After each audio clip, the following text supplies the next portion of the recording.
If you're watching us later on YouTube, there is a link to purchase Betraying the Nobel from Literati Bookstore in the description below. We ship anywhere in the United States. And of course, if you live in Southeast Michigan, you can use our safe and secure curbside pickup service as well. You can submit questions using the Q&A feature that's available to you at any time. And I will, of course, read a selection of those at the conclusion of the conversation. As a reminder, you can also shop for more books at literatibookstore.com. Thousands of titles are available for curbside pickup if you live in Southeast Michigan. And in lieu of a book purchase, we'd also ask that you consider a $5 donation to sustain our virtual programming. Whether you'd like to think of that as this week's or this month's or this year's subscription to our programming, you can make donations at literatibookstore.com/donation. Otherwise, we simply thank you for your attendance this evening, or very late this evening, as is for Unni, or this morning, or this afternoon, depending on where and when in the world you may be joining us. So, without further ado, I will introduce our author and our moderator this afternoon. Norwegian-born Unni Turrettini grew up a multicultural citizen, living in Norway, the United States, France, and Switzerland. She has law degrees from Norway, France, and the United States, and is a member of the New York Bar. She worked numerous years in law and finance in Paris, France, and Geneva. Her other works include The Mystery of the Lone Wolf Killer, published by Pegasus Books in 2015. After many years abroad, she now lives in Oslo with her family. And Samina Ali is an award-winning author, curator, and popular speaker. Her debut novel, Madras on Rainy Days, was the winner of France's prestigious Prix Premier Roman Changer Award and a finalist for the Penn Hemingway Award in Fiction. Poets and Writers magazine named it a top debut of the year. They can't hear your applause through the power of the internet, but they can feel it. So please join me in welcoming Unni and Samina into your living rooms. Thank you, John. Thank you, John. It's wonderful to be here, and wonderful to be here with you, Samina. Should I just start to read just a little bit from the book, Samina, just the introduction? I think so. Let's give everyone a taste of the importance of this book, especially in today's, what we're dealing with today, especially in the US, but across the world, I think. So I think that this is an important opening. So please read a little bit. Wonderful. I'll do that. Okay. So, introduction, prize and paradox. No other prize holds more prestige than the Nobel. An aura of admiration surrounds it. As 1984 winner Desmond Tutu put it, no sooner had I got the Nobel Peace Prize than I became an instant oracle. Virtually everything I had said before was now received with something like awe.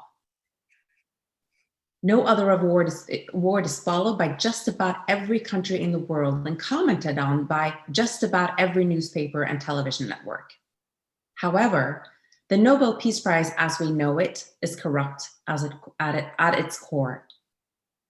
The prize, former secretary and director of the Nobel Institute, Geir Lundestad, said to the Norwegian state television NRK in 2014, has not become renowned because the committee rewards the Red Cross and Nelson Mandela, but rather because of its controversial choices.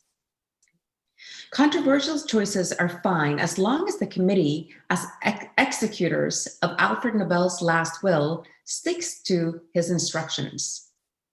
Nobel wanted the Norwegian Nobel Prize Committee to select peace champions to act as role models for the rest of us. Naming someone a peace champion, then, is a risky business. First, the committee's choices may not be everybody's cup of tea or have the most convenient political leanings. Second, the committee cannot predict how a Nobel laureate will behave in the aftermath of the prize. What if the winner doesn't turn out to be the beacon of hope and inspiration that the committee had hoped for? Thus, the committee must show courage and conviction in their choices, because history will reflect back on them and the choices, making it all the more vital that the committee research their candidates properly. And I think I'll stop there.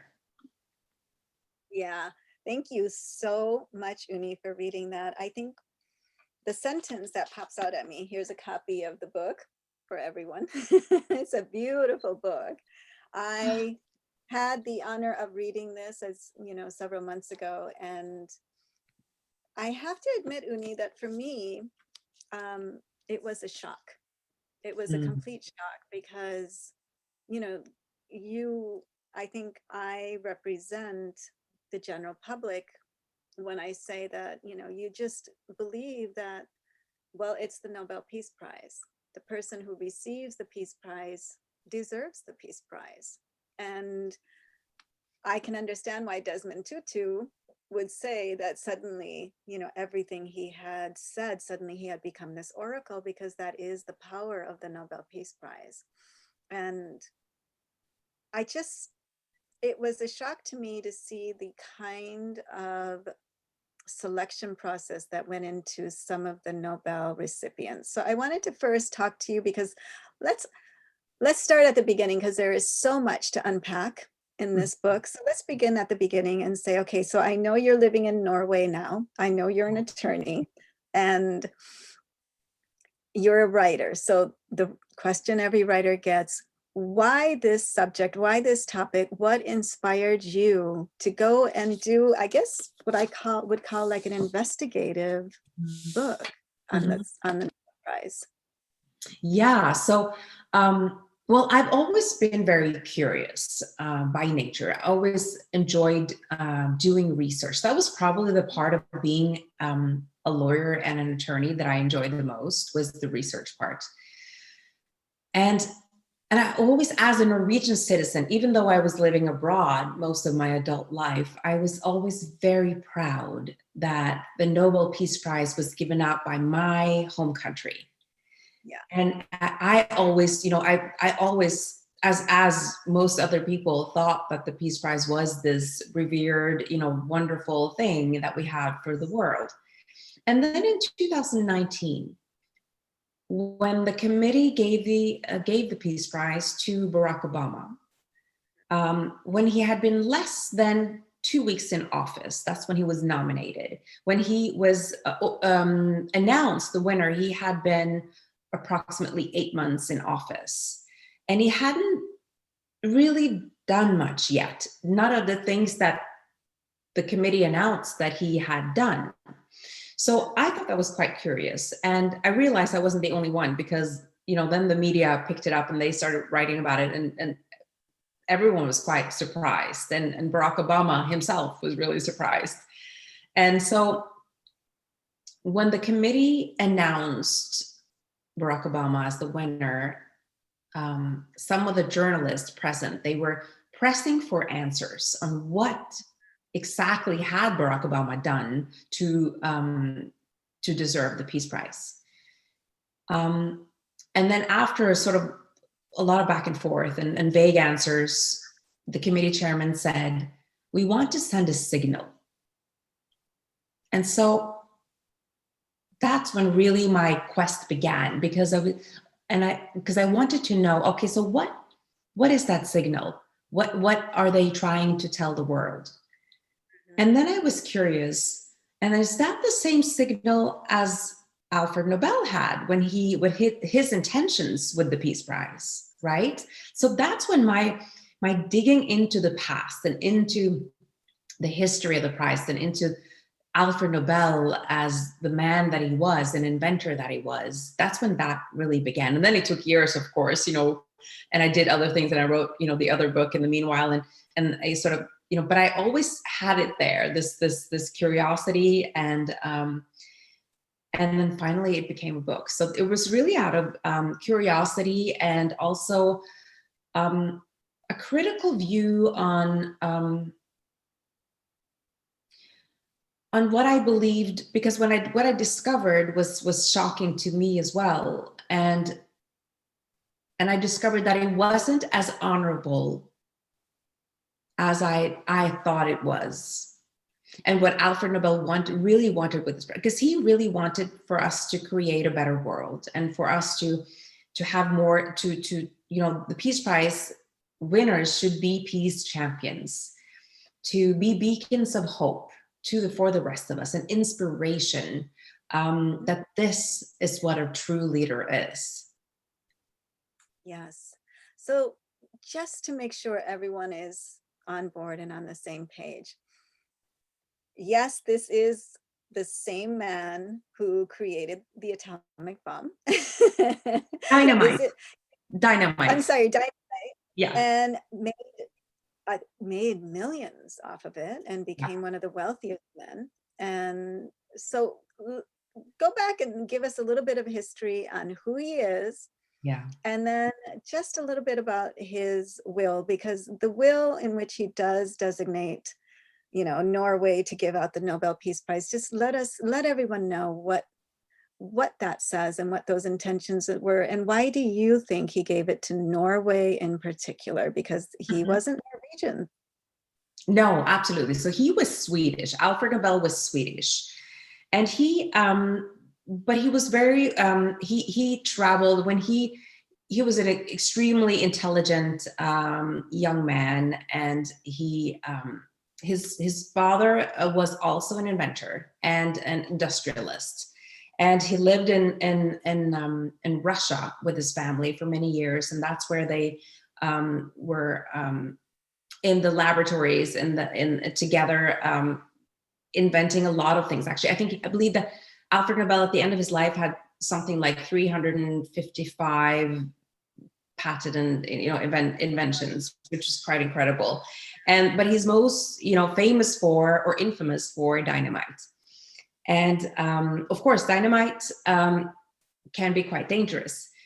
But Alfred Nobel didn't intend for dynamite to be used in in sort of assassinations or war or anything like that. His intentions with dynamite was to create an easier and better world for humanity through infrastructure. And it was used for a lot of, the tunnels, the U.S. Railway was used, with Alfred Nobel's dynamite, and he had the patent for dynamite. So he was absolutely, as you said, one of the wealthiest men in the world, and he was very young. He was, I think he was 43 years old when he sort of settled down at the end of his career in Paris, and he could sort of slow down a little bit. And so, but he was very much alone. He wasn't much of a social creature. And there's some funny stories actually, because he was very lonely, and he didn't have very high self-esteem. At the same time, he was very arrogant because he was very intelligent, and he knew that he was very intelligent, and he could, invent a lot of things, but the social skills were not always there. So let me see if I have something that I can, just a really funny anecdote, because he really wanted a girlfriend. And he was, but he wasn't very good with people. And he was living in Paris at the time. And here's what he wrote in a letter to his brother, Robert, which is really funny.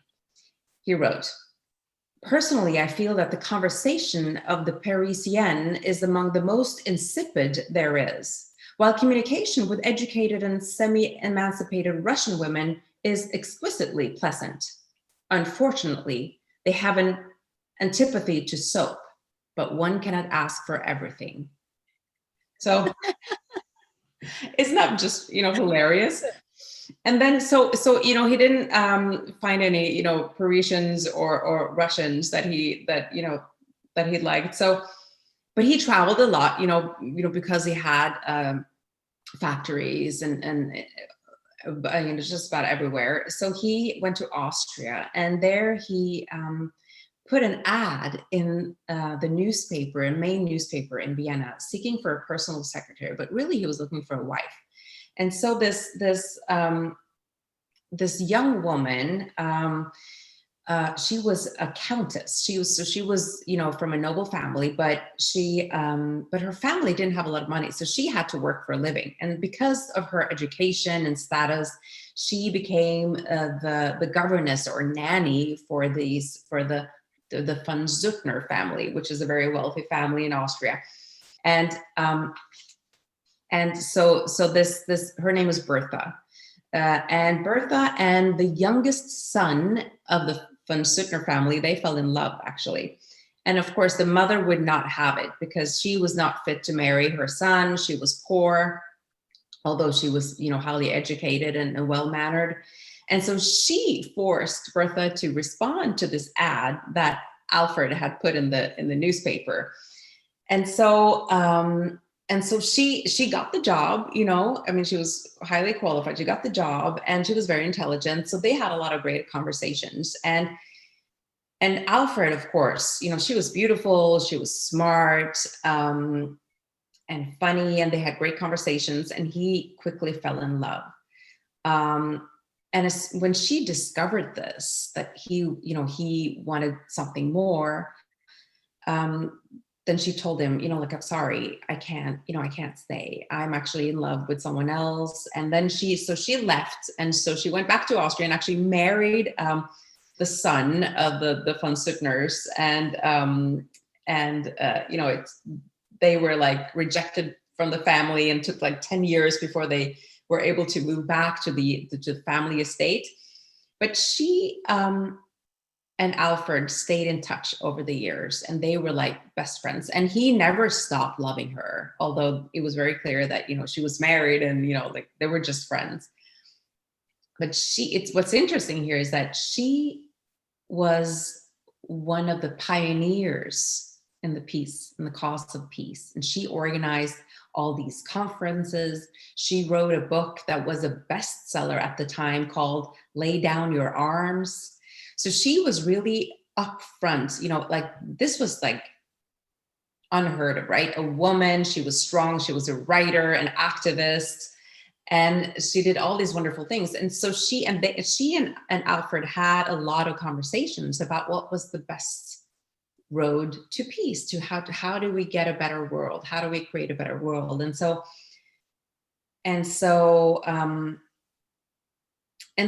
She really influenced him. And so and I write about this in the book as well, is that I interpret his Peace Prize as his final declaration of love to her. And it's really quite sad because he died alone. He was 63 years old, so quite young. And he was, extremely wealthy, but he had no one in his life, right? So he died all alone. I think he had a servant in his house when he died. And so he didn't have anyone to give all this money to. So what he did was he set up a testament. He set up a fund divided into 5 different parts. So, and these 5 categories are now known as the Nobel Prizes. So we have the prize in physics, chemistry, medicine, literature, and then peace. And I think the Peace Prize is probably the most famous of the prizes, I would say, or perhaps infamous because of the controversies, around the Peace Prize. Yeah. And so I didn't respond to the question why he gave it to Norway. So we don't know actually why, because he never told anyone why he did this. This was like a surprise. His last will and testament was a big surprise to everyone. And but what the experts and historians, what they, you can take an educated guess, right? So Norway was at that time when he died in 1896, Norway was actually governed. It was in union with Sweden. So Norway didn't have its independent army or foreign or military. It was completely dependent on Sweden. But Norway was desperate to break free, but didn't really have the means and the power to do that. And because Norway was so far removed from power and politics compared to Sweden, which was the most dominant, was the dominant country in Scandinavia at the time, and with strong ties to France and England.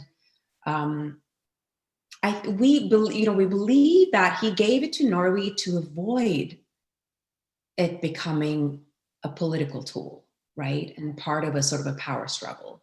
So, and knowing what we know today, it just makes it really sad, because that's exactly what it has become, right? It's become a political tool for the Norwegian government.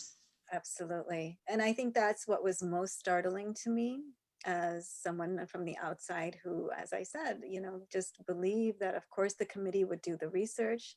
Of Mhm. course, they would think about not just past, actions recipients, potential recipients have, accomplished the things that they've done, but also the future. I should also mention that Bertha actually received the Nobel Peace Prize. She was one of the first to receive it, and Yeah. because she did actually do a great deal for peace, and she actually, she did inspire him.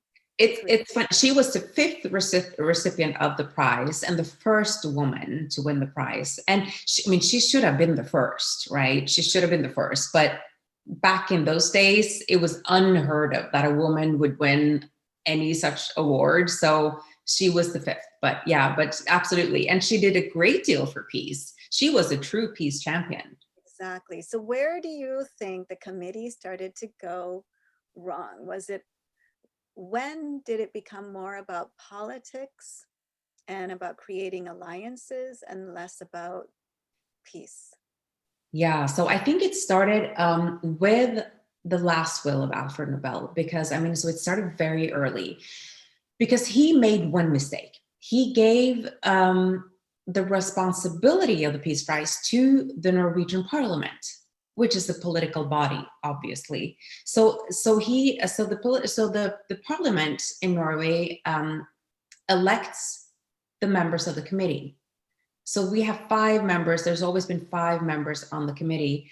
And these are then politicians. Before they used to be active politicians. Now they've changed that. So now you cannot be an active politician and sitting on the committee. So what they do instead is that they hand it to retired politicians as a thank you for your long and loyal service to the political party.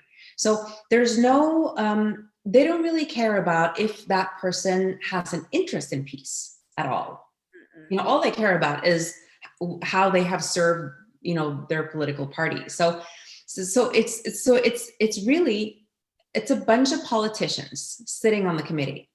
That's what it is. And that's what makes it such a political tool, because they are still so linked to the Norwegian government and following. So there have been very few prizes that have gone against Norwegian politics or Norwegian policy. That's so interesting. Well, and I should mention first, since we are, still counting the votes here in the US, that Donald Trump was nominated for the Nobel Peace Prize. Yeah. How do you feel about that? Yeah, that's a great question. So he's nominated for next year's prize, and I believe he has received 5 nominations now. The first nomination he actually received from one of the members of the Norwegian Parliament. Isn't that interesting? But I believe I'm interpreting that nomination as not as much of they should give it to Trump nomination, but it's to show them what's wrong with the Peace Prize today. And for that, I'm actually quite grateful that parliamentarian nominated Trump, because it is really highlighting, because when what he was saying in his nomination was that Trump has actually done more than some of the other winners to deserve the prize. And that is actually correct. He has done more than, he has actually managed to finalize some agreements and of cooperation between, countries in the Middle East, getting the Saudis to, and some of the countries to to recognize Israel, and he has done, you know, some of these things. He has also tried to negotiate, you know, with North Korea. He has done some things, and also in the Baltic, in Kosovo, between in Kosovo and Serbians in Europe. So he has done something. So he has a point there. But what he did say in his nomination as well is that he didn't like President Trump personally.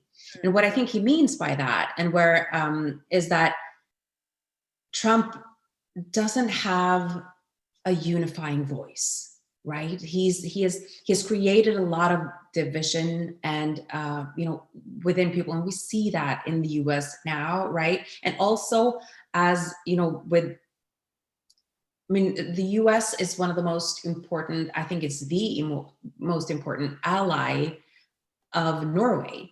So we have a lot of trade agreements with the US, and also Norway is depending on the US in NATO to defend Norway should ever the Russians try to take over Norway, right? So it is, I mean, that is still, you know, still a deal today, you know, it's still, you know, big deal for Norway. So, so the US is important to Norway. But what the Prime Minister of Norway has said is that she's very happy that Biden won, because it's been hard to deal with Trump. I mean, he's very, you know, apparently unpredictable and difficult to deal with, and that doesn't create stability. And I think that's what we're seeing the results of in the US right now as well, this sort of lack of stability, and people just, you know, there's polarities, you know, polarities against each other. And that's, I think he's really, he's maybe not the root of the problem, but he has definitely created more conflict, right? So I don't think that he would be the peace champion that Alfred Nobel wanted for his prize, but has he done some things to qualify him? Sure, you know, and more than some of the other candidates that actually won in the past. So that, I think that's what he's trying to show with his nomination. Now, after he nominated, of course, then we have like 4 other nominations that came along, and I don't know if they really believe that he deserved it or not, perhaps, you know. But then it's interesting because Vladimir Putin is also nominated for the Peace Prize next year. So it's going to be a funny year. It's going to be exciting. It's going to be a crazy, I mean, it brings up the point, and it's a point that you raised when you gave the reading, where you said, you know, what if the person doesn't turn out to be the beacon of hope? Yeah. And we've seen that. We've seen past recipients, you know, we have become just atrocious, you know. Absolutely. I mean, can you speak to one, you know, for the sake of time, I guess, you know, like at least one that you think is probably one of the worst examples, and for some things, people, for past recipients like that, why don't they just take the prize away? Why, you know, why allow them to keep the prize? Yeah, absolutely. No, that's such a good point. They have never revoked a prize in all this history. I mean, more than 100 years, they have never revoked a prize. And usually the committee doesn't respond to any inquiries or demands on, you know, whether to revoke or not, but sometimes they do. And what they have said is that, well, the person was worthy when we gave them the prize, so then it's no longer our job what happens after. But in my opinion, my humble opinion, I think that's really disrespectful to Alfred Nobel and his prize, and also disrespectful to the world. And I think there's, especially now, I mean, there's one winner, which really, you know, the head of state in Myanmar, Aung San Suu Kyi. She is responsible for genocide against the Rohingya Muslim population of Myanmar, and that is just atrocious. I mean, there are really no words. I mean, it's genocide. And she's even being tried in front of the International Court of Justice in The Hague. So she might end up, a prisoner of, a war prisoner, for what we know. I mean, it might happen. Exactly. And now it also looks like she's going to win the election in Myanmar and sit for another term there, unless she's put in prison by the international community. But when you have somebody who is guilty of genocide in a country, I think there is a time and a place to revoke, and this is definitely one of those times to also, because it doesn't increase our trust in the Peace Prize, right? And I think that's one of the big problems that we have in the world today, is the lack of trust in leadership and in authority, which also creates a lot of division and conflict. And so if we want to increase trust, then we also need to listen. Our leaders, and the Nobel Peace Prize is symbolically showing us, in a way, the state of the world today, with this lack of trust and not listening to the people and being disconnected from what's actually happening in the world. So I think not revoking the prize to Suu Kyi is a huge disrespect to all of us, really. Absolutely. A disservice, I think, to the peace process as well. Yeah. What absolutely. it does, though, is it brings up the issue of how they have not defined peace. They haven't really defined, what the parameters of any recipient should be. They haven't taken the time, even after all of these years, to sit down and do what anyone else would think would be the starting points. Okay, this is the basic foundation. Let's put the basic foundation together, and then we can start looking for people who will fit inside of these, parameters. Why do you think they don't do that? Why not just, because we all have a sense of what peace is, and I'm sure Alfred Nobel had a sense of what he meant when he was thinking of a peace prize. Yeah. Absolutely. So, That's such a great question, Samina. Thank you for bringing that up. Alfred Nobel didn't give a lot of instructions in his last will.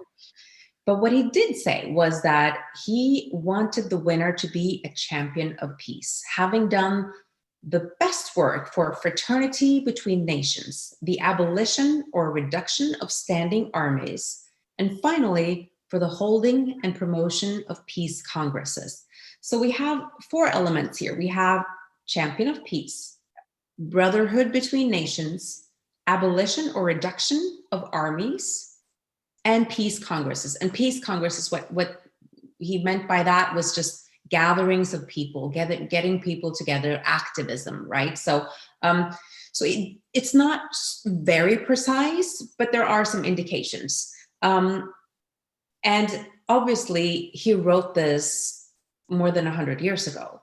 So our society has evolved. So there is a need for a defining and agreeing on a set of guidelines and as to what type of work qualifies, right, as peace. Because what they tend to do today is that that's why it's creating this distrust and curiosity, as when Obama got the prize. Because also one of the requirements is that it's supposed to be given for work that you have actually done, not for aspiring, not for hopes, right? It's not supposed to go to that. Because also that makes it so much harder often for that person. A lot of experts actually think that when Obama got the prize, he probably met with more opposition in government, to follow through on some of the things that he really wanted to do, because the very conservative politicians in the US, they look upon the Peace Prize as this sort of more socialistic, leftist, moderate award. So they didn't want to make it easier for him to obtain what he wanted, right? So so that's it. It was a disservice to him and to the world, right? So, but what happens is the committee sits there and it believes that it doesn't answer to anyone. It doesn't have to. It says in the bylaws of the Peace Prize that all decisions, everything that they do is supposed to be held secret for 50 years after the fact. So they feel they're sitting up there and they don't have to answer to anyone. They don't have to respond to any criticism, and they rarely do, right? So there's an arrogance that have developed with the prize. And just back to what I think your first question was, is that this started very early.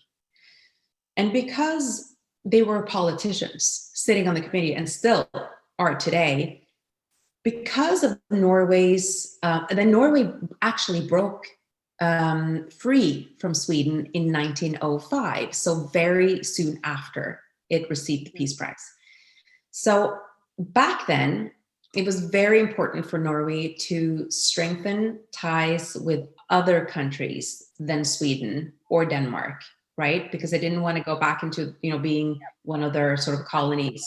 So the U.S., of course, was a big deal for the Norwegians. So that's why it's been handing prizes to U.S. Secretary of State, to presidents, to a lot of Americans to strengthen political ties with the U.S. And so we see that from the very early days on. And we see it also during the Cold War, after World War II. Obviously, very much in need of U.S., the Marshall aid, all of that, to build up Norway after World War II. So we see that throughout history, really, but then it's funny because Norway has this love-hate relationship with the US. So we love the US, or I'm saying we now, as if I'm one of the politicians. And then there's also this sort of, in our culture, we don't like people who stand out too much, who are too bold and too, abrasive and out there and open and too, we like sort of the quiet little man who is very sort of timid and doesn't speak too loud. So anything that is, when you have somebody from Texas like George W. Bush as president, they did not get him at all. So you have actually, there's like a list of prizes that were actually not awarding the people who won the prize, but they were given as a slap in the face to the Bush administration. And they are so arrogant, Samina, that they even say it in their public presentation speeches. Isn't that funny? So that's how arrogant they are, sitting there and believing that they don't answer to anyone. That is amazing. Yeah. And so they put into it's interesting to me that they didn't take the time to define peace. Mm-hmm. They didn't take the time to define the kind of recipients that they would to present the prize to, but they took the time to say, we don't need to tell anyone why we chose, or what the process was for 50 years. So that's 50 years is well beyond any committee member's tenure as a committee member. So they're basically saying, we want to make sure that the committee members are protected while they're on the committee and well after they've retired, their tenure is end, so that there's no controversy.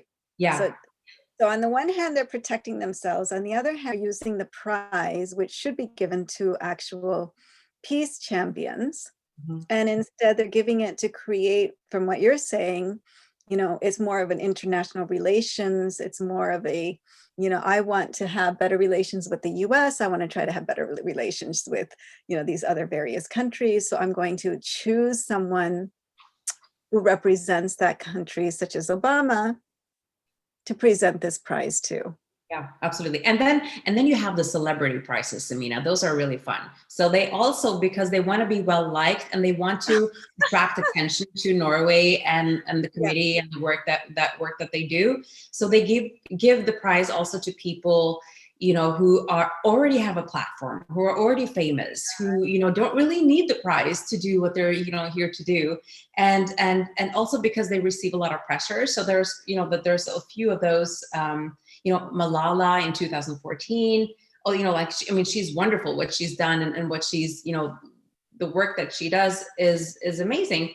But she was already famous, And what she does is education.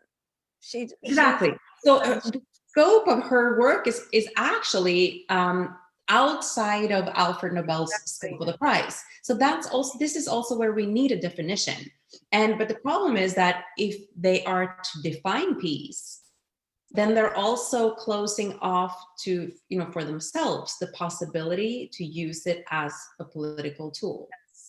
So they don't want to they don't want to be in that position. They want the freedom to do what they want. And there's a, I can't remember who said this now, but it's in my book, but there's a quote from somebody who said that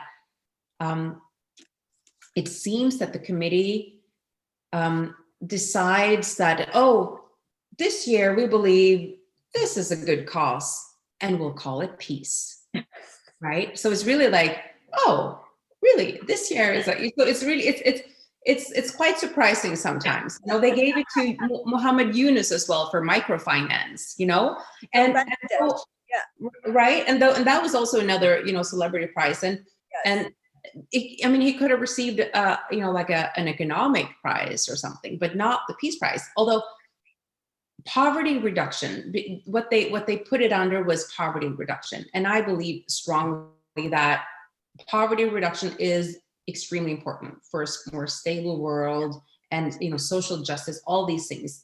But that needs to be in the bylaws of the Peace Prize. That needs to be decided upon what kind of work, what kind of missions fall into the Peace Prize umbrella. Absolutely. So can you define for us who you think, because there's a wonderful chapter in this book about all of the overlooked candidates. Yeah. And I would love for you to choose one that you think is a perfect example of the kind of person who deserves the Peace Prize, but never received one. Yeah. Well, there are actually several. So it's not for lack of candidates, right? One really astounding one is Mahatma Gandhi never received the Peace Prize. He was nominated numerous times. And that's actually the one that the committee has actually said that they regretted not having given it to him, but he never received it. And then you have Daisaku Ikeda. He's a Japanese Buddhist leader, a peace builder, wonderful writer, poet, and educator. He has founded numerous peace research institutions around the world, and he's really, his whole movement is built around sort of the Buddhist values and really creating peace through more empathy and more collaboration and communication between people and countries and organizations. So his organization is a wonderful example. There's also a woman in the US, her name is Cora Wise. She started Women's Strike for Peace and has been a driving force in the peace movement since the 1960s. She's the queen of peace congresses, the way I see it anyway. And although she's been nominated numerous times and she fulfills all of Alfred Nobel's requirements and is obviously a peace champion, she has yet to receive the prize. So there's and then we have also, these are individuals, but you also have the Peace Prize can also go to organizations or associations. So you have the International Association of Lawyers against nuclear arms is another example. So there are actually numerous people that are eligible and that never seem to get the committee's attention. There's also one Palestinian that Sari Nusseibeh. I don't know if I'm pronouncing that correctly, but he has also been a force in the Middle East to create peace with Israel, and has really done so much. I mean, he's been imprisoned. He's been, they tried to kill him both, on both sides. They tried to kill him because he's such a, and he never uses force. He's always been to, let's demonstrate peacefully. Let's cooperate. Let's communicate. He's all these things, and he uses empathy. He says, I see the hurt on our side, but I also see the hurt and the pain of the Israelis. And there is no great solution here. So let's try to live peacefully together if we can. And he can really speak about it because he lives there. He's there. He's one of, he's one of them. So if there's one person who in that region who deserves it, it would be him. And instead, in 1994, they gave it to Yasser Arafat, Shimon Peres, and Yep. the trio that none of them are really peace champions. I mean, none of them. I mean, so it's so sad. And then why did they give it to Arafat and Shimon Peres and Yitzhak Rabin back in 1994? Well, because of the Oslo Accords, because it sheds light on the Norwegians' efforts as peace negotiators in the conflict. So it's a bit of an ego trip, Samina, which is really just so sad. That's so interesting. And I think he would be a much better recipient than, say, even Donald Trump, who they claim to be doing, that he's doing help, he's working in the Middle East, but he sold a great deal of arms to the Saudis, and so it just, I see that John has come back on. Well, I wrapped and I would love to hear more, but I don't want to take up more of your time. We don't have any questions from the audience just yet, but if you have a question, you can feel free to ask using the webinar Q&A. I just have a couple questions before we wrap up. And Unni, I'm sorry if I'm spoiling something in the book, but it occurs to me notably there's only been one awardee who's declined a Nobel Peace Prize, and that's Literati of North Vietnam. He and Henry Kissinger were to be awarded in 1973 because of the Paris Peace Accords to end the Vietnam War, and Literati declined, saying there's no peace to be celebrated. And Kissinger famously called it insolence and things like that. So I'm curious to know, if there's pressure on the part of awardees to accept, or if there's pushback that can happen through activists or heads of state who do get nominated to say, well, hang on now, humbly, I don't feel like this award is codifying what's actually happening yet. And see, that's another, which is really interesting too, because when Le Duc Thu, when he refused the prize, the committee didn't accept his refusal, and they never have. So in Nobel Peace Prize history, he's still a winner and a laureate of the prize, although he never collected it. So they don't accept refusals. So, you can say no, thank you, and you can say whatever you want, but if they have decided you are the winner, that you're the winner. So isn't that funny? That, they don't even have the humility or the just humanity, I guess, to listen to what are people saying. So they don't take that into consideration. My other question is just that, through history, and especially in the post-war period and the late 20th and 21st century, the prize has been awarded to still heads of state often, but occasionally activists, occasionally emerging activists, and occasionally whole institutions. Sometimes they're large multinational groups, but sometimes they're activist groups as well. But I wonder if there is a direction that the prize can take insofar as, some of its early 19th century aspirationalism seems to be related to this sense of individuals or heads of state being the movers of global peace, potentially.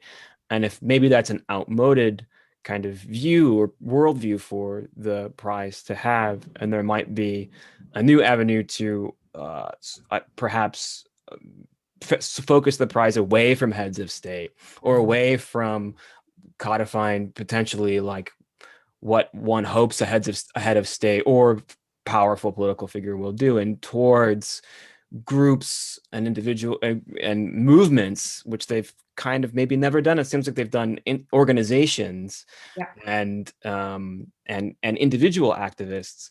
But I wonder if maybe a pivot is possible beyond sort of I know there's a lot of internal machinations towards protest movements or